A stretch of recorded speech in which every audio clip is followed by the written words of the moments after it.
Hi boys and girls, today we're going to be learning about the anatomy of the U.S. Constitution. We're going to touch base on each of the articles today.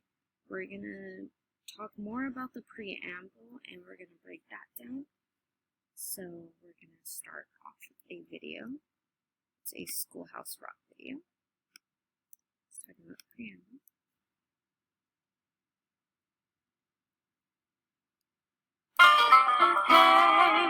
Do you know about the USA? Do you know about the government? Can you tell me about the Constitution? Hey, learn about the USA.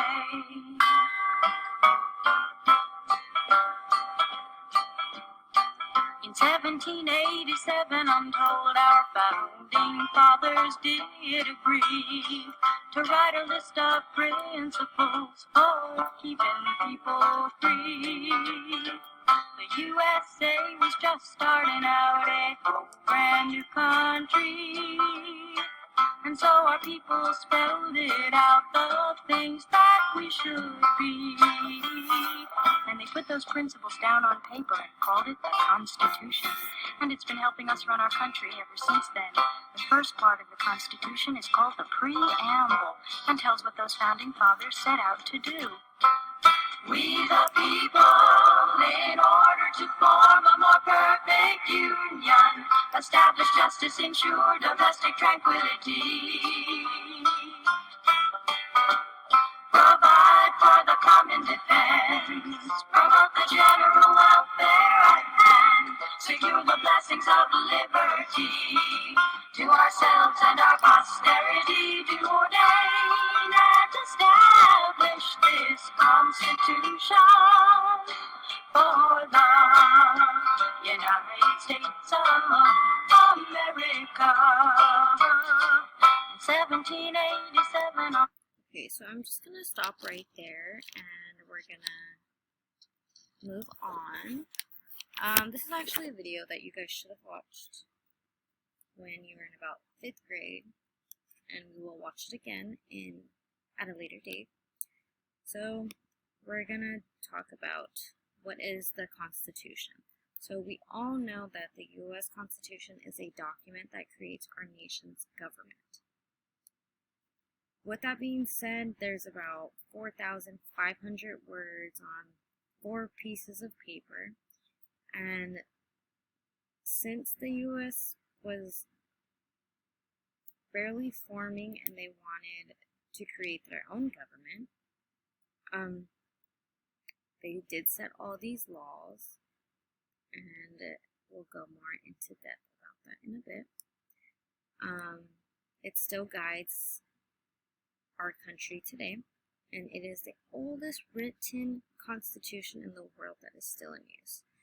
So when we first look at the U.S. Constitution, we see these big letters that say, "We the people." That part of the Constitution is called the Preamble, and its job is to introduce the Constitution, explain what the Constitution is and what it's meant to do, and it describes the purpose of the new government. And the words "we the people" means it's the idea of a self-government. So the next page, we have right here the preamble. We've all seen this. You see these big letters, "we the people." And it's just a small paragraph, and then it goes to Article 1.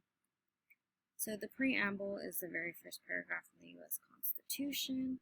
It introduces the Constitution and explains what the Constitution is meant to do.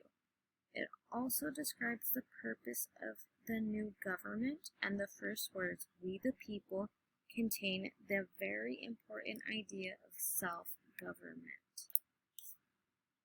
So remember that the words "we the people" is for self-government.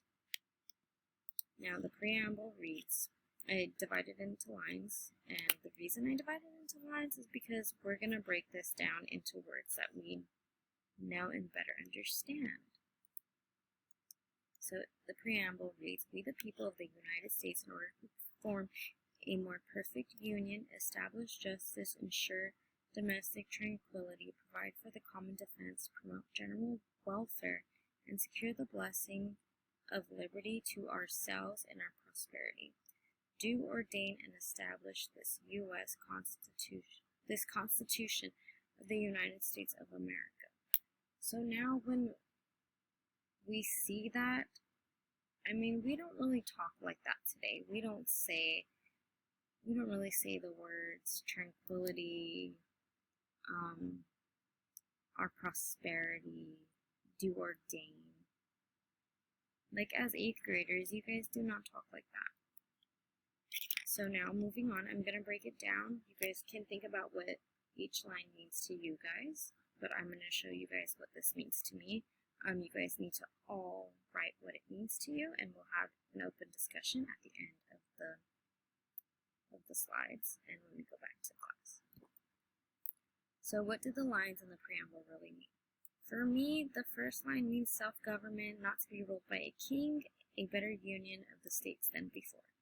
Because we do know that when the 13 colonies were built and established, they came and were established by people that came from overseas, running away from rule of king and queen.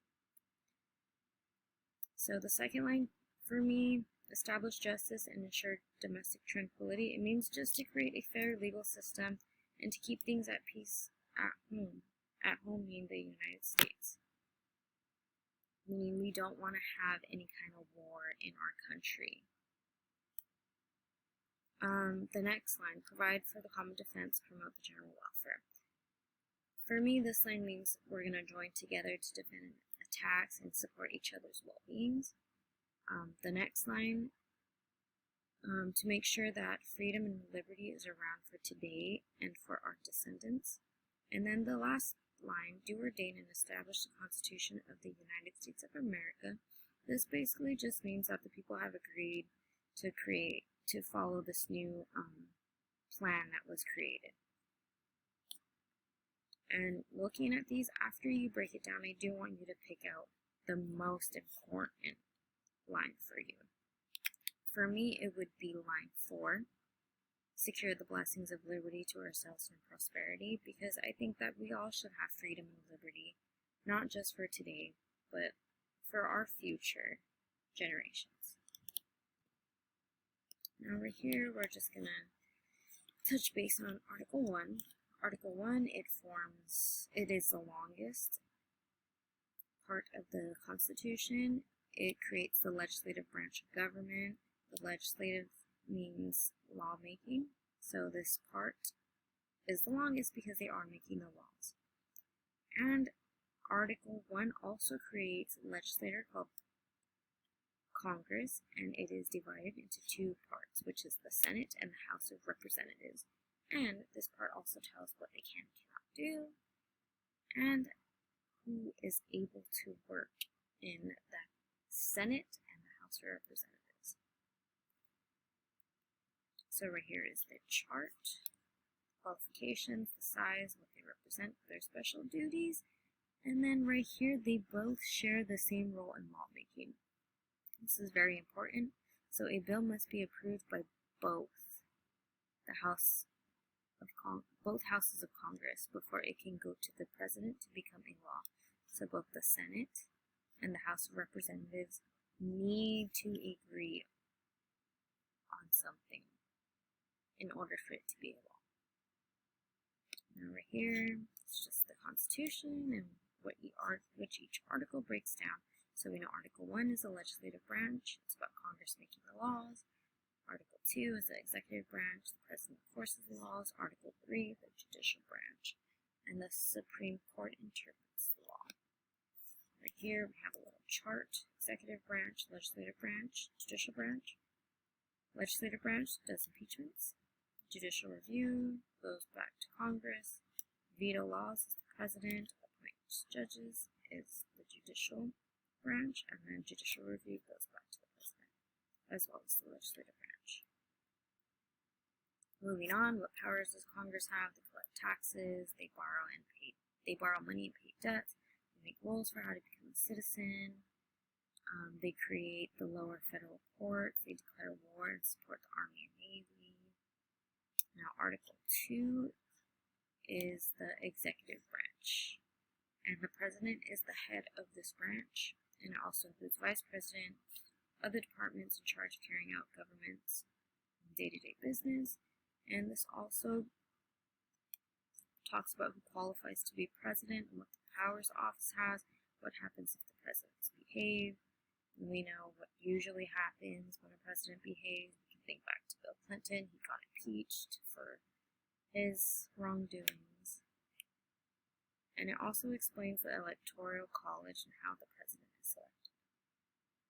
So now the presidential powers, they are commander-in-chief, they make laws that are carried out, they make the State of the Union address to Congress. Now Article 3, this one creates the courts. So Article 3 creates the Supreme Court that authorized Congress to create federal courts below the Supreme Court. So this is also known as a judicial branch. So when you think of judges, think judicial branch.